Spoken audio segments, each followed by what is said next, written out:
Hello guys, na ako'y share ninyo nga tips karon sa mga parihan ako nga sa ilahang PSA live birth. Na shock lang ko kay ang nakabutang dito nga gender is male. So not ako'y plano nga mo-abroad ako, kaso pagkuha ako sa PSA live birth nako, male ang nakabutang dito. So dili ko ka abroad kay, which means babae man ako tanan mga papilis. So karon perting labara sa mga requirements, sa dili pa ka makapa-change na apay bayaran.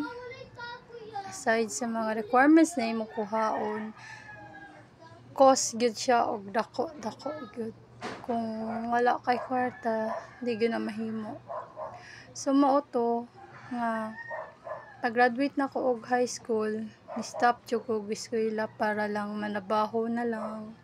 Para akong goal unta mao na nga mailisan gyud unta siya. Pero sa nang labay nga panahon sa kadugayan, karon nga panahon nga magpa-process ka ana is less na lang jud siya, pero cost jud siya og dako pa jud sa mga parihan nato nga walang-wala gyud ba.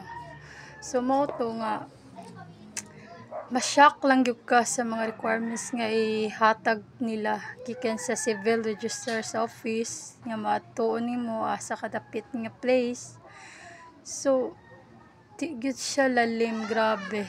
Daghan kay siya requirements, daghan kay siya bayad, daghan kay siya basta mabuang ka.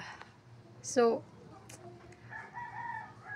na ko'y next video para sa mga gusto mo kuha og PSA live birth o gusto mo process og change gender sa ilang na PSA live birth para ma-change siya. Pero sa kanang proseso guys is kuan ra gihapon na kanang PSA live birth ra gihapon na imuha, wa gyapon to na change ang iyahang gender.